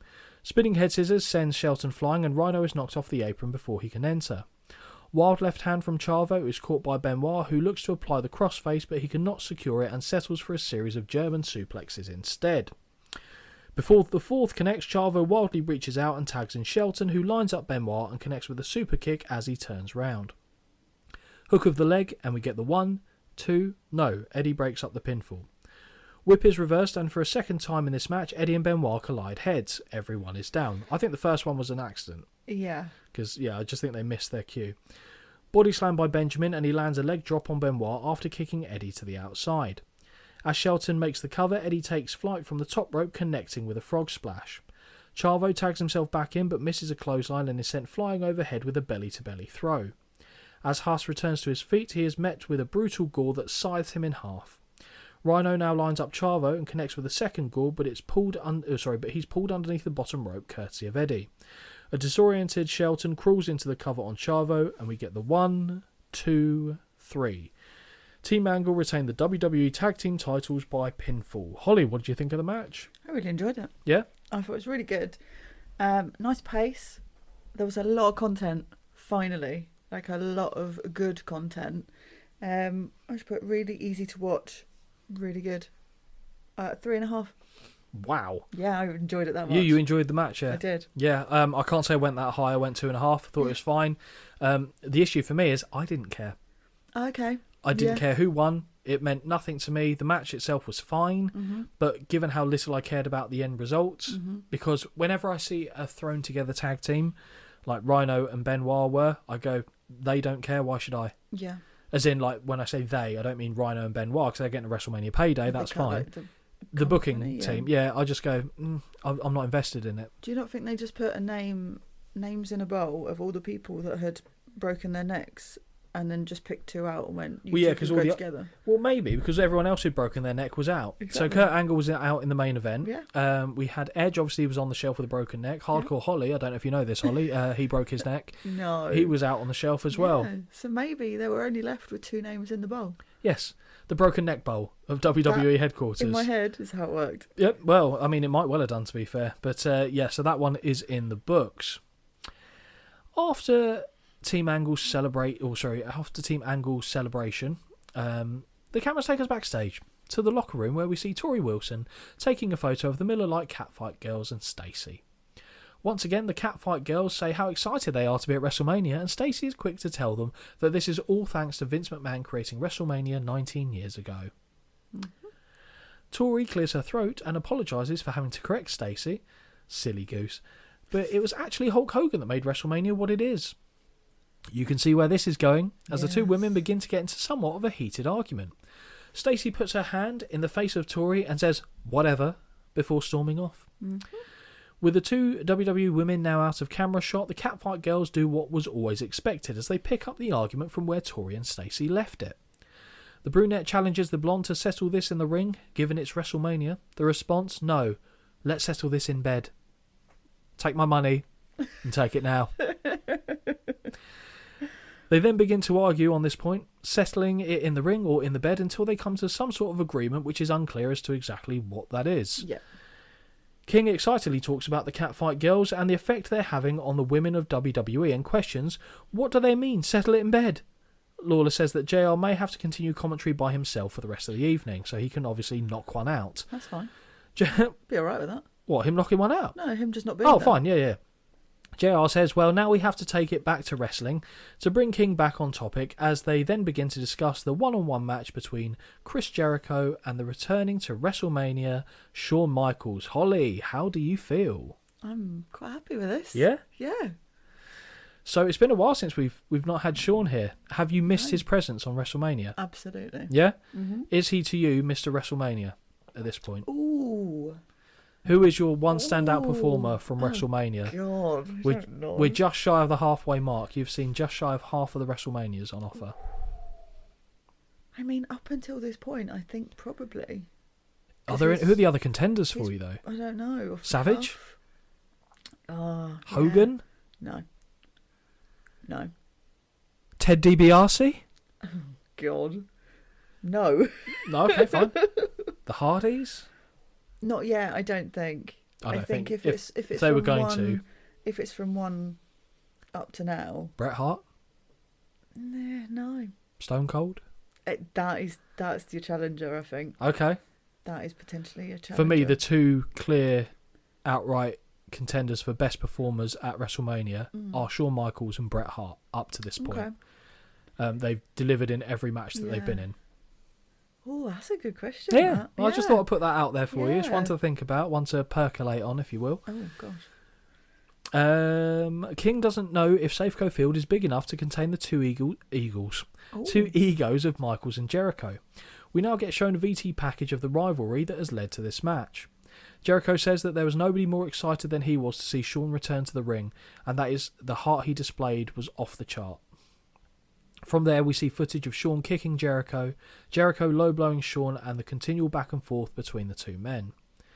Jericho asks Michaels to come to the ring and talk face-to-face so they can settle this, and he admits that he only became a wrestler because he wanted to be like Shawn Michaels, much like how Shawn Michaels wanted to be like Ric Flair.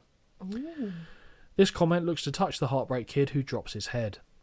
We see footage of the similarities between early Jericho and early HBK, but something changed along the way as Chris changed his focus from being the next Shawn Michaels to being the first Chris Jericho. We see Jericho apply the walls of Jericho on a defenseless Stacy Keibler and tease hitting her with a chair, only to lay out Shawn, who's the victim instead when he runs out to the ring and he's busted wide open. Jericho chastises Michaels for wanting to be the hero one too many times and calls him a stupid son of a bitch. After blindsiding Jericho on the entrance ramp with sweet chin music, Shawn Michaels accepts the WrestleMania challenge. The footage picks up pace as we see the brawls between the two men and their face-to-face interactions before we eventually return live to Safeco Field. It's a great VT, that. Thought it was good, wasn't it? Yeah, I enjoyed it. And the match, obviously we've got Chris Jericho, one corner, we've got Shawn Michaels, the other. This would have been a pleasing development for you. Yes. Because I told you, I hinted to you that Michaels came back at this WrestleMania. You did, yeah. I didn't tell you who he went up against. No, you didn't. You didn't. And I thought you'd be pleased with the end result. Yeah. Given what was on offer here, what were you expecting? And importantly, whose side were you on? I even wrote in my notes, on paper, it should be a hard sort of choice as to who I'm picking. I don't think it was. But there's no way that I'm not picking Shawn Michaels. Yeah, I figured that's where you were going with it. No way. And it's not based on looks either, because I think Jericho's better looking here than Shawn is. Yeah. Yeah. Yeah. Something about him, though. He's just got that whole presence. And it's not that Jericho doesn't. Yeah. But Michaels just has something extra. He's still got the residual ego from his first run. I think he knows that he's made it, and he's not concerned. It's like when people say about how a guy can be more attractive to others when he's in a relationship because he carries himself slightly differently because he's not got the same concerns about, I need to make sure I'm attractive and, appealing to women, because he's secure in the knowledge that he's kind of set up on that front. I feel like Michaels has that in terms of his wrestling. He knows look at the back catalogue of what he's done in the company. Yeah. Main events all over the place, WrestleManias all over the place, standout performances. He knows that he's the guy. Yeah. So this is like a free swing for him. This whole run is a free swing. But me personally, I would have been Shawn Michaels. I want to say in hindsight that it would have been Jericho, but I know it would have been Shawn Michaels, so I would have very much been in the same camp as you. does it feel right having him back? Are you treating this as the same Shawn Michaels that we lost, or are you treating this almost as like an entirely new entity? Yeah. Yeah? New one. Is it because he's found Jesus? Oh, is that a thing by this Oh, point? you didn't know that? Okay, so yeah. I think we had talked about it before, but I didn't realise that was this. So, yes, basically, when Michaels was... Obviously, he went away, he had to go away because he needed back surgery. Yeah. The addiction he had to pain pills and stuff was at an all-time low. And as a result of that, he was probably knocking on the door of like a serious, like early death, we're talking. And at some point in that journey, I'll be honest, I haven't read his book to say exactly when that was. He was a born-again Christian. He found God. He kind of did self-reflection on everything he did. He stayed away from, all the extracurricular stuff, because I'm pretty sure he was married at the time. Obviously, I'm sure he was playing away from home on the regular, drugs, alcohol, the whole thing. Just a general, like a bad guy. Like if you were on like friends with him, for the most part, I'm sure he was quite pleasant to be around, other than when he was being like a pissy bitch. But if you were on his wrong side, I can only imagine what level of a chore of a human being he would have been to deal with. And you just have to listen to the people that weren't on his good side at that time to say, I mean, Jim Cornette, holy shit, can he go off about Shawn? He says, I don't care where you found God, when you found God, you were still a piece of shit, and I'm not going to treat you any differently because you're the same fucking person, is the shorthand version of it. Okay. And I get it to a point, say everyone deserves a second chance, but unless you're in that position, who knows? So in my head, this Shawn Michaels is like a PG like it's okay. He's had all the kind of the grime washed off him, and this is like a shiny new toy that's come to be played with. And I really like this Michaels. Don't get me wrong, I like the old Shawn Michaels, not knowing the backstage politics side of it, but I do kind of disassociate the two as being any way connected, even though it's literally the same person. Although the Dutch boy haircut needs to go. That has to go. But it does. He grows it out a little bit as we go into some other WrestleManias, and he's got a big one at the next WrestleMania as well. So that's something to look forward to for you. Is this peak Chris Jericho for you? I think it also is. Yeah? Yeah. Yep. Yeah. I wasn't sure if it was like a year or two after peak Jericho, whereas like 2000, 2001. Maybe. But he kind of had a phase in between where he didn't look quite right and then went back to looking a bit like old Jericho. Yes. But then come next year or the year after, hair gets cut short, and it's like it's again a different animal a little bit for me. So this is probably the last time we see him looking like a Chris Jericho that we expect him to at WrestleMania. To me, jump from this one, skip all in between, and then go to You Made the List. Yes. That's a great Jericho, to be fair. Yeah. One of the best individuals at reinventing himself, I think is fair to say. As much as I dislike the goatee, really like Jericho's outfit here. It's up there for me as a contender for outfit of the night. I don't want to make any assumptions, Holly, but Shawn Michaels with his shorter hair, it doesn't look right, does it? No, it doesn't look right, but I mean, we can overlook that given everything else. As Shawn makes his way down the ramp, he picks up his own confetti guns to fire into the crowd. The third one, though, doesn't work, and when the fifth doesn't work, Shawn pretends to cry and pauses in prayer that the final one will fire, which it does. I think he handles that well as well. He does. He laughs it off, whereas potentially you could be like, oh, God. 4 years ago, he would have fucking had a bitch fit. It would have been unbelievable. But yeah, no, you're right. I think he does play it off about as well as you can. One thing I will say, though, is that the Heartbreak Kid genuinely looks happy to be here. A stark contrast to how he looks at WrestleMania 14, where he looks like he wanted to be anywhere but there. Yes. He strikes his famous pose in the ring and gets a wonderful pyrotechnic display behind him. At least that part worked, eh? In fact, not only does he get one in the ring, he gets a stadium-wide one to really cement how big of a deal his return is to the grandest stage of them all. Yeah. He's getting the superstar treatment. Isn't he just? The bell sounds, and for some reason Michaels is pretending he's out of breath. Although he does enjoy the fans chanting HBK, which he bops along to. Collar and elbow tie-up is quickly broken in a stalemate. Second lock-up sees Michaels grab a side headlock and transition to a takedown, but Jericho counters with a head scissors that HBK kips up from. Second stalemate. Third collar and elbow sees Jericho get an arm drag takedown, and this time Michaels secures a head scissors that Jericho kips up from. Is this like a, anything you can do, I can do better? It did concern me a little, but it was fine. But that's what they're supposed to do. It's not quite the power display that Hogan and Warrior had at 6, but it's the kind of athletic version of that. Third collar and elbow sees Jericho. Yep, fine. The Heartbreak Kid is trying to play mind games as he reclines across the top ropes in the corner. Love that. Side headlock by Michaels once more, and he transitions from here to a hammerlock. Jericho reverses with one of his own, but eats 2 elbows to break the hold and is sent for a ride on a hip toss. Jericho pushes Michaels away with his feet before sweeping the leg and finding himself pushed away as well. We get another stalemate. Back to the side headlock from Shawn, who gets the following takedown and prevents the head scissors attempt. Y2J shifts position to a pin but only gets a 2 count and is quickly moved back into the starting position. Back on their feet, and Jericho elbows his way free and knocks Michaels down with a shoulder tackle. Drop down and leapfrog by HBK, who then drops down once more before Jericho slams on the brakes and slaps him in the face. I like that. Yeah, that's good. Big right hand in return puts Jericho on the canvas, but he is thrown over the top to the outside, and then he's thrown over the top to the outside, colliding with the commentary table. Shawn feigns attempting a slingshot crossbody to the floor, but lands on the apron when Jericho ducks down. Michaels pulls himself back under the ropes and into the ring, which is unique, and as Jericho is tapping on his temple, he doesn't have time to react to a baseball slide dropkick that catches him in the face. That whole combination was brilliant. Yeah, I like that. Really good. Jericho's rolled back into the ring and Michaels connects with a crossbody from the top rope. But momentum rolls them through and HBK has to kick out at 2 from a pin. Kick and punch combination puts Michaels down and he's dropped once more with a spinning back heel kick off a whip. Right hands to the top of the head of a prone Michaels and he goes face first into the top buckle before taking a couple of huge knife edge chops. Strong corner whip sees HBK hit the buckles hard.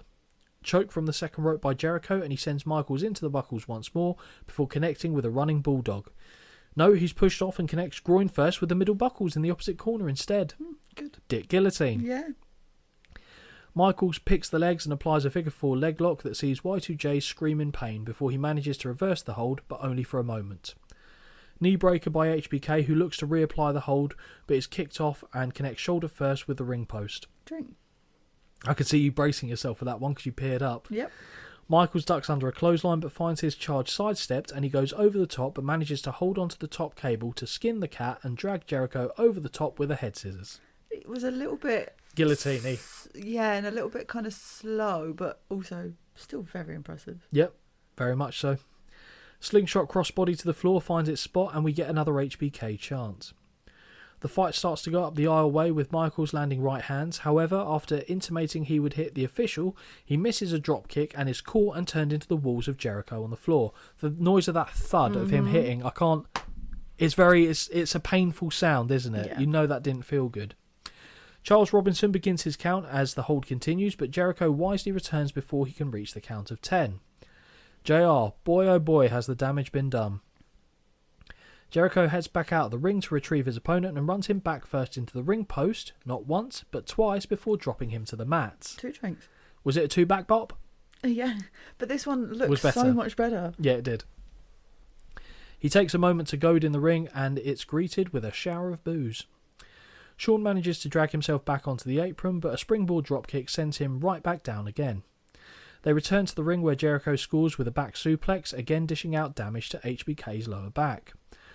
I'm better than you, is what Jericho cries as he smacks the prone Michaels in the face. Vertical suplex hits home and this gets Jericho a near fall. With 2 handfuls of hair, Jericho pulls Michaels back so that his knee is pressed hard against HBK's neck and has to break before the count of 5. But again, I like that. It's a bit gritty. Mm-hmm. Big backbreaker and an arrogant posing pin with a foot on the chest unsurprisingly doesn't get the job done. But he always goes, "Come on, baby!" when he does it. Mm-hmm. Reverse chinlock is applied and we see that Michaels is slightly bleeding from the bridge of his nose. HBK fights his way back to his feet and elbows and punches his way free until he gets a rake in the eyes. Boo. First of the night, that I think. Yes, thank God. He hits the ropes and as he gets elevated into the air, he locks onto the neck and delivers a beautiful DDT. Both men are down. Good match so far. Yes. At the count of 7, Jericho is back on his feet and Michaels is stirring. Right hands from HBK, but he is caught with a flying armbar after Jericho hits the ropes. In a nod to a classic Michaels spot, Jericho kips to his feet before striking the classic Heartbreak Kid pose, because that's what Michaels would do. He'd hit the forearm and then kip up. What he doesn't see is the real kip up behind him. Very good. Or the real deal kip up behind him, I should say, and proceed to lay in right hands. Reversal of the whip sees Michaels land the flying forearm before kipping up and connecting with an inverted atomic drop and clothesline. Back body drop sends Jericho for the ride. Corner whip is reversed, but Shawn gets the boots up on the charge and scores with a moonsault to a standing Jericho. Hook of the leg, and we get the 1, 2, no. HBK looks to get a crucifix pin, but switches it up into a sunset flip for a near fall. Jericho tips himself forward for a 2 count before being reversed into another 2 count. One more time before Jericho looks to apply the walls of Jericho, but cannot get the job done as Michaels twists himself free with his legs. Duck of a right hand, and HBK secures a waistlock that is countered into one from Jericho. Michaels spins around, but it's taken up and over with a bridging Northern Light suplex that earns a count of 2. Again, very nice. From the canvas, the two men bridge up impressively, and HBK looks for a backslide pin. Never not impresses me, that. No, I know, I don't understand it. Yeah. I actually don't understand it. Yeah. After a brief struggle, they separate and Jericho scores with a clothesline. The Canadian hits the ropes and scores with a running bulldog before connecting with a lion salt. 1, 2, no. Jericho tries again. Same result. Chopped against the ropes, but Jericho ducks too early off a whip and eats a kick. Chopped against the ropes. Oh yeah, he was, yeah. Shawn goes for a Hurricane Rana, but is caught mid-motion and is countered into the walls of Jericho. Love that counter. Yeah. After a struggle, HBK manages to get to the ropes to force the hold to be broken. Reluctantly, Jericho does let go, but looks to apply the hold once more in the middle of the ring. Michaels manages to counter into a small package that nearly gets the 3, but is soon taken up and over in a double underhook suplex into a backbreaker. Very nice. Up to the top rope goes Jericho, and he scores with a reverse elbow. He now heads to the corner, where he mockingly starts tuning up the band. He throws in a small Ali shuffle before delivering Sweet Chin Music, which was landed very well. Yeah.